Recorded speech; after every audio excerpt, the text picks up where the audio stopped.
Here's my idea. I talked to a group of people at my table today about it.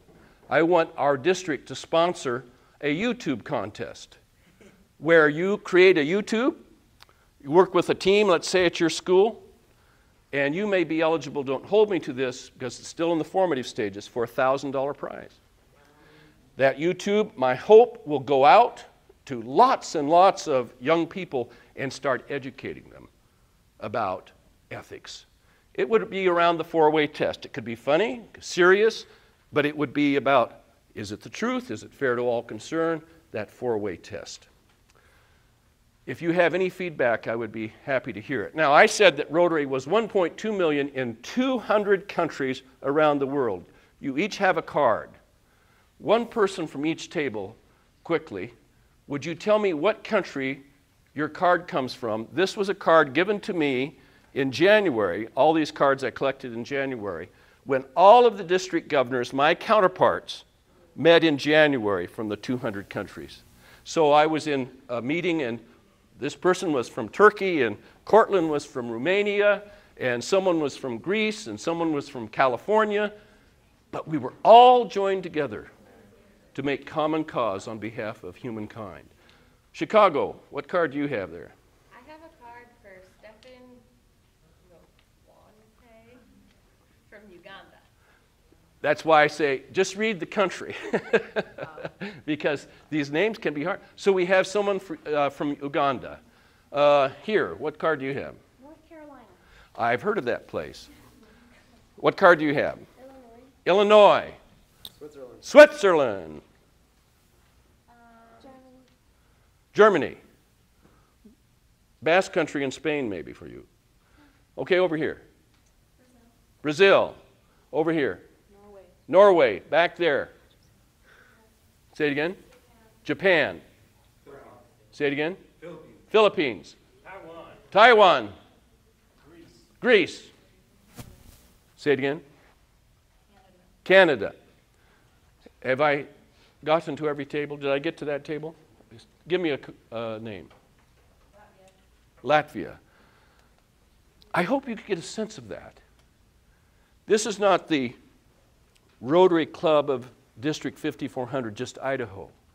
We are 1.2 million people around the world trying to do good on behalf of humanity. I don't know what kind of adults you're going to be.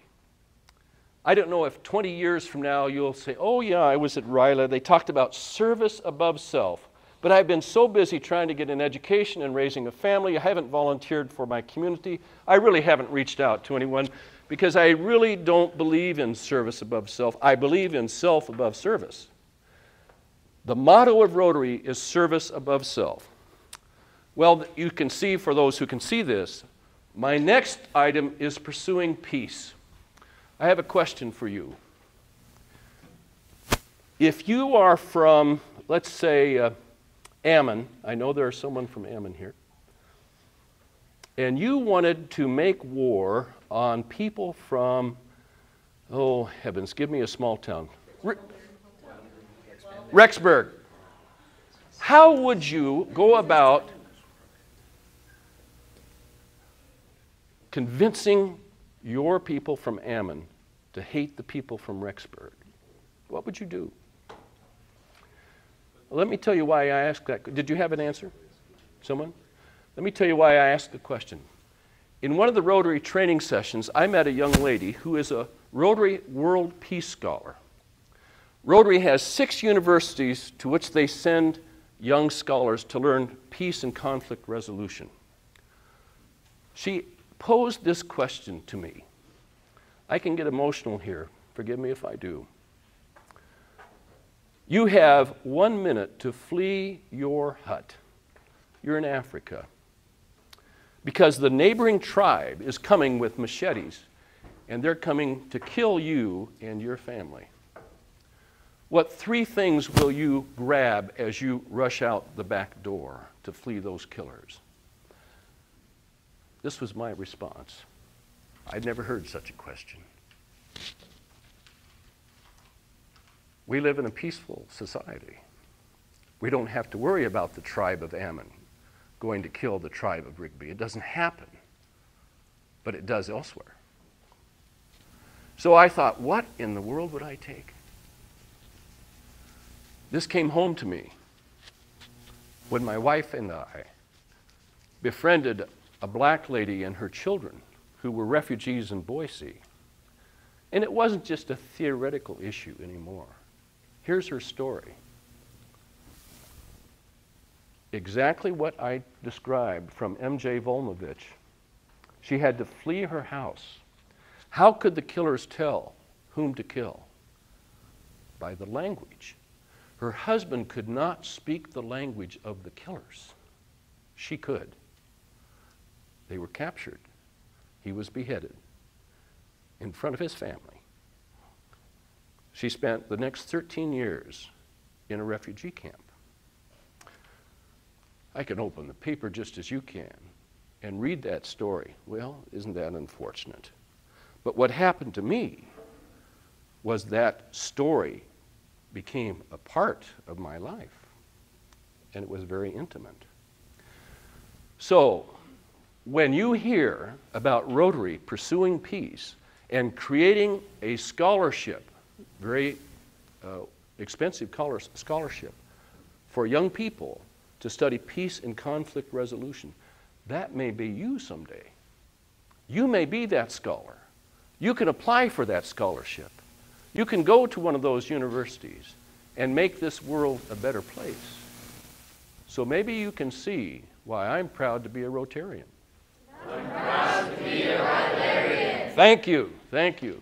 That's an emotional story for me. There's more to that story than I've told. And it's a sad story, except she is now in our country. They're not having a real easy time economically, but at least they're not being hunted by tribesmen to kill the family. And we have an organization. I hope it's meaningful to you to know that there is an organization out there that is trying to make a difference in our world. So you don't have to endure people like Bernie Madoff, who would take away your money and devastate your family if he could, because he wouldn't care. Now, the third part is providing for children. When I grew up in the 50s, I know it sounds like a long time ago, and it was, we were frightened by polio. We were told you can't go to the swimming pool, you have to stay home because we don't want you to get polio. Rotary decided in the 1980s to try to eliminate polio. Now, how audacious a target is that? Just think that. There were 350,000 cases of this dread disease in the 1980s, all over the world. So what we did was to start contributing our money, and recently Bill Gates, whom you know by name I suspect, the Bill Gates Foundation, contributed $250 million to help us defeat this dread disease. We are matching that money. We're giving our money to match his money. We're working with the World Health Organization, and we're trying to defeat polio. Now, it may not mean much to you because you've never had to deal with it. You've never had to deal with it. You didn't have your immunization shots because it just wasn't part of your life. But it is for children in many countries. From the 350,000 cases, where are we now? I'm going to ask someone to read a number here in just a moment. I was in Montreal. We have annual conferences or conventions each year, and Montreal was the location of the convention. Bruce Aylward, who was with the World Health Organization, stood on the platform, 20,000 people in an auditorium, and he was giving us an update on where we are in polio and eliminating this dread disease. In fact, you saw, remember the youngster there with crutches, and she threw the crutches down? That was emblematic of what we're trying to do with polio. He said to the 20,000 people, "I have no bad news." There was tepid applause. "I have no good news." 20,000 people were silent. I have terrific news. And he proceeded to tell us where we are today in defeating polio. So I'm going to ask Cortland if he would read the number, and this will tell you how close we are to defeating the disease. 349. Wow. Oh, a little applause.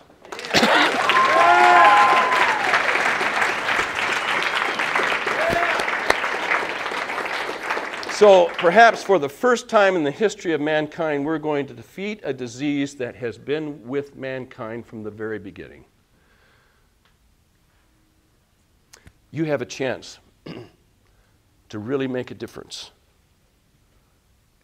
You're in Ryla because you're given an opportunity to make a difference. I hope you will grasp that opportunity. Again, I say, I don't know what kind of adult you're going to be. I suspect you're going to be a marvelous adult. My hope is that you would go back to school and start a Rotary Club called Interact. My hope is that when we announce this contest, you'll say to your friends, I want to participate in that contest, not just because of the money, but I want to make a difference. My hope is that we will make a better world, because my generation hasn't done a very good job. So it's your generation that has to do the work. You have many opportunities. So here's what I would like to do as I end my speech. I'm going to say, I'm proud to be a Rotarian. I'm proud to be a Rylarian. And I want you to rise up from your chair, just a minute, and I want you to say, I'm proud to be a Rotarian, a Rylarian too, and I want you to shake the hand of your neighbor and thank that person for being a Rylarian as well. Ready? I'm proud to be a Rotarian. I'm proud to be a Rylarian. Okay?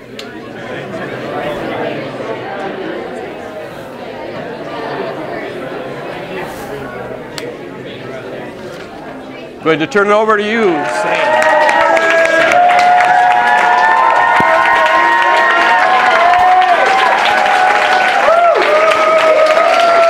Thank you very much. Thank you.